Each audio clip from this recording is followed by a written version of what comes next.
అరే ఇవాళ మనం ఎట్లానే చేసి 1,00,000 రూపాయలు చందా వసూలు చేయాలరా. అవునరా, 1,00,000 కాదు 2,00,000 చేద్దాం. ఏ మనం 5గురం ఉన్నాం, 5 లక్షలు అనుకుంటాం కదా. అవునవును, 5 లక్షలే కరెక్ట్. ముందైతే మీరు 1000 రూపాయలు సంపాదించండి, తర్వాత 1,00,000, 2 లక్షల, 5 లక్షల అప్పుడు ఆలోచిద్దాం. అమ్మ బాబాయ్, అరే మా నాన్ని అడుగు గట్ల అన్నాడు కాబట్టి మన ఇజ్జత్ కసవ్వాలరా. అవ్వండి డాక్టర్ సాబ్ వస్తాడు, పటాయించండి, లక్షలు ఇస్తాడు.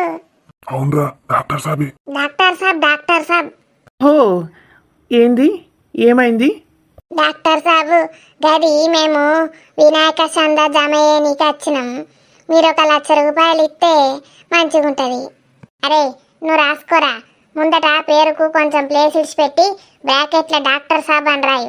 1,00,000 రూపాయలు అంతే కదా సాబ్? ఏంది 1,00,000 రూపాయలా? 1,00,000 రూపాయలంటే ఎట్లుంటాయి? ఓరిన్ రోగం పాడుగాను, ఇంటికి 1,00,000 రూపాయలు ఎట్లుంటాయి కూడా తెలియదట్రా. వీడు డాక్టర్ సాబ్ ఎట్లయిండు? అది కాదు డాక్టర్. ఇంతకీ నువ్వు ఆడనా మగనా? ఎట్లా తేడా కనబడతావు? నువ్వు ఇంతకీ డాక్టర్వా కాదా? ఎట్లా తేడా కనబడతావు? అమ్మ బాబాయ్, నేను డాక్టర్నని మీకు వాళ్ళు చెప్పిండ్రు.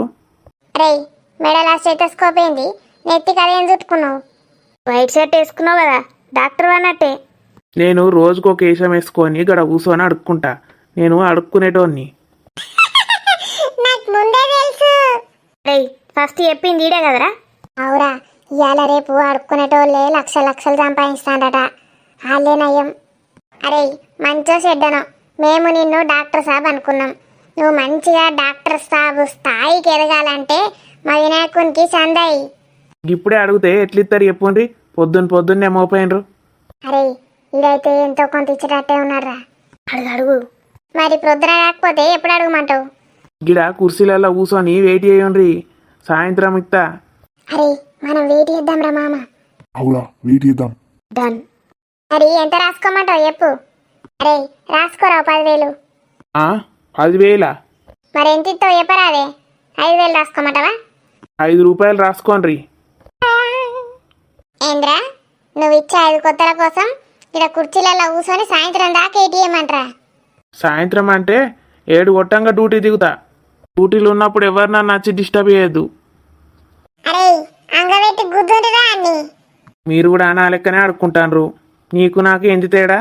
అవ్వా, నేను కాళ్ళు చేతులు వంకర పోయిన డాక్టర్ని, నాకింత ధర్మం చెయ్యుండ్రు అవ్వా. నీకు అసలు మెదడే లేదు. నీకు డాక్టర్ ఎట్లుంటాడో తెలియదు, అడుక్కునేటోడు ఎట్లుంటాడో కూడా తెలియదు.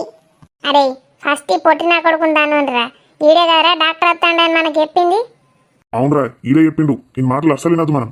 కూరగాయలమ్మా కూరగాయలు, వంకాయలు, చిక్కుడుకాయలు, దొండకాయలు, బెండకాయలు. అరే ఈ కూరగాయలు ఆమెను అడుగుదామారా. ఏంద్రా మళ్ళా ఒలగాని లెక్క ఎత్తావు?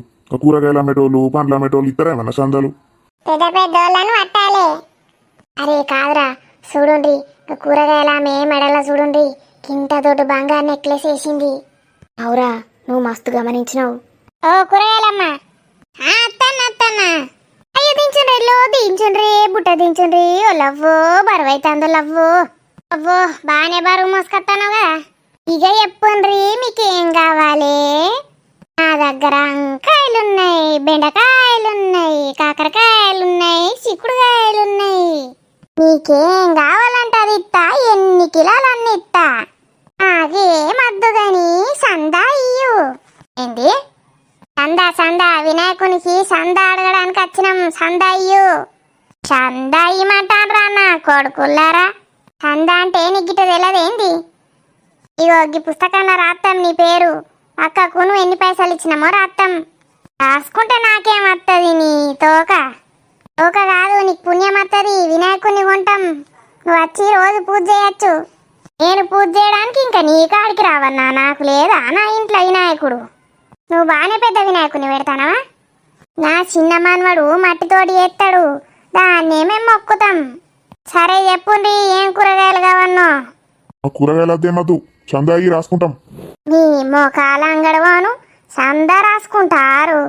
కూరగాయలు కొంటా అంటే నేను గీడు దాకా కత్తి ఆయాస పడుకుంటా. అమ్మ మెడల నెక్లెస్ మంచిగానే వేసినావు కదా, డైమండో ఏందో అంటారు దాన్ని. డైమండ్ నెక్లెస్ వినాయకునికి సందా ఇమ్మంటే ఎడతాను. అదో 50 లక్షలు ఉంటుంది కావచ్చు. లక్ష సందారా అయిపోయి. అయ్యా నేను నా మొగునికి చెప్పు తాగుండ్రి. నేను ఆయాస పడుకుంటా కూరగాయలు మోసుకుంటా అత్తే కూరగాయలు కొనుడు కాకుండా నన్నే సందాయిమంటాన్రా. ఏ ఆగమ్మా ఏం పెడతావు? నీకే పుణ్యం వస్తుంది, ఎంతో కొంత రాయి. కావాలంటే ఒక వంకాయ తీసుకోండి, లేకపోతే ఒక బెండకాయ తీసుకోండి. వంకాయలు బెండకాయలు ఏం చేసుకోమంటావు? వినాయకునికి నైవేద్యం పెట్టుండ్రి. ఏమో బర్రె ఉన్నది వినాయకుని కట ఒకటే బెండకాయ ఒకటే వంకాయ పెట్టన్నట నైవేద్యం. మిమ్మల్ని ఎత్తుక ఫోను జల్దిన నాకి బుట్ట తీసి నెత్తి మీద పెట్టుండ్రి. ఏం పెట్టాం, ఏం చేసుకుంటావు చేసుకో, చందా రాత్తేనే పెడతాం. ఈ మొఖాలు మండ దరిద్ర పొరగాన్ లెక్క నుంచో ఏమైనా ఆగం పాడేండ్రు, రోడ్ల మీద తిరుగుతాండ్రు. నేను పోలీస్కి ఫోన్ చేస్తా ఆగుండ్రి. ఏ వట్టిగా మావుడు జోకేసిండమ్మా. పో నిన్ను వట్టిగా పిలిచినాం పో. ఇలా మొఖాల అంగడి పోను. పొద్దుగాలే నాకు దరిద్ర బొట్టు బేరం మోపైంది. ఏందిరా ఇది, ఇవాళ రేపు దేవుని మీద భక్తి ఇవ్వాలకు లేదు. ఏమో అంటారేవరా నిన్ను కాదు పోయే సునియవ్వ. 3 లక్షలు 5 లక్షలు అనుకుంటుంది కదరా, రూపాయి కూడా రాలేదు. నాకు తెలుసు నీకు రూపాయి కూడా రాదని. అవో మన సారత్తాండు. ఏమిరా ఏం చేస్తాండ్రు రోడ్ల మీద? ఏం లేదు సార్, ఏగి వినాయక చందా రాసుకుందామని వచ్చినాం. అవునా, మరి నన్ను అడుగుతలేరేంద్రా? అరే నేను చెప్పలేనారా మన సార్ మంచోడని? గీడే అంటాడు ఊకే సార్ మంచోడు కాదని. అరే నేనెప్పుడు అన్నారా? అరే నేను మొన్న సార్ తిట్టిన విషయం మాత్రం చెప్పక చెప్తాను. రాయండి సార్. రాసుకోండిరా మీరే. ఎంత? ఏమి ఇష్టం సార్, మిమ్మల్ని మేము అడుగుతామా? నీకెంత వస్తే అంత రాయండి. సరే రాసుకోండి, 30 రూపాయలు. మొత్తం పేరు రాయండి. నా పేరు పరంకుశం వెంకటాద్రి సింహాచల శాస్త్రి నారాయణ. నా భార్య పేరు కూడా రాయండి, లక్ష్మీ శ్రీ వెంకటాపతి. నా కూతురు పేరు చిన్నాదేవి పెద్దాదేవి. నా కొడుకు పేరు నారాయణ మూర్తి శాస్త్రి. ఇంకా మీ అమ్మ బాబు పేరు కూడా చెప్పండి సారు. ఇలా పేజీలు మస్తున్నాయి. మొదటి బోని 30 రూపాయలు. ఇంకా 4,99,000. 970 రూపాయలు కావాలి. ఏంద్రా మీరు 30 రూపాయలు అయినాయి అని చెప్పచ్చు కదా. ఏం చేస్తాండ్రు పొరగాండ్లు? అరే ఇయ్యాలడి పొరగాండ్లు ఎవడిన తట్టలేరు, భక్తే లేదు. పాతకాలం మనుషులేనా అయ్యన్రా? తాత గణపతి చందా. అయ్యో మీరే అత్తండ్రా గణపతి చందాకు? ఏం రాకపోతే నీ పెళ్ళామత్తదా ముసల్ది? పొరగాండ్లు జోకులేత్తాండ్రు. చందా రాయే తాత. రాసుకోండ్రి. ఎంత రాయమంటవే? ఎవడన్నా ఒకసారి నా వెనకకు రాండ్రి. ఎందుకే తాత ఈ పుగ్గుల పెడతాందా గోకమంటవా? కాదు, నా గోసిలా రూపాయి ఉన్నది. రూపాయి తీసుకొని నా పేరు రాసుకోండ్రి. అరే నన్ను చంపే డ్రైవర్ అన్న, నాతోటి కాదురా. పిల్లలు జరగండి. పోండి బాబాయ్. నేను మాత్రం అడగరా అయ్యా, నాతోటి కాదు. నేను కూడా అడగరా, సాల్ మత్తైంది. ఏమైంది పిల్లలు, ఎందుకు సంకోచిస్తున్నారు? నేటి బాలలే రేపటి పౌరులు. చూస్తుంటే గ్యాంకులు ఇచ్చే తట్టే ఉన్నారా? అవురా, బాగా బలిసిన పార్టీ లెక్కనే ఉన్నది. అడుగుదామారా? అడుగు తొందర, మళ్ళా వాళ్ళకు టైం వేస్ట్ ఉంటుంది. మీటింగ్లకు అటు ఇటు పోవాలి. అంకుల్ మీకు మీటింగ్ ఉంటుంది, తొందర పోవాలి కదా. అవును పిల్లలు, నాకు అర్జెంటు పనున్నది. అయితే తొందరకి చందా రాసి పోండి అంకుల్. దాందేముంది బాబు, రాసుకో. అంటే ఎంత రాయమంటారు అంకుల్? 11 రూపాయలు. రూపాయి చిల్లర లేదు, రేపు కనబడ్డప్పుడు ఇస్తా.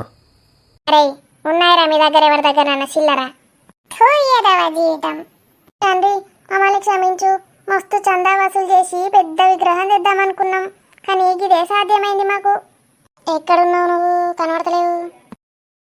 అరే ఎదవల్లారా, పుష్కం మాట్లాడుతుంది. ఎవర్రా మిమ్మల్ని చందా వసూలు చేయమన్నది? పెద్ద పెద్ద విగ్రహాలు ఎవర్రా ఏమన్నది? చిన్న మట్టి విగ్రహం చేసుకొని మంచిగా పూజ చేస్తే చాలు మా బొజ్జ వినాయకుడికి. ఏందో చేస్తారు, ఎక్కడెక్కడి నుంచో తెస్తారు విగ్రహాలు. అంటే మేము ఢిల్లీ నుంచి ఇంపోర్ట్ చేసిన వినాయకుడిని తెచ్చుకుందాం అనుకున్నాం. అరే అవులేగల్లారా, ఢిల్లీ నుంచి వస్తేనే వినాయకుడారా? ఇక్కడుంటే వినాయకుడు కాదారా? ఇక్కడున్నా ఎక్కడున్నా ఆయన మన బుద్ధ గణపయ్యనే.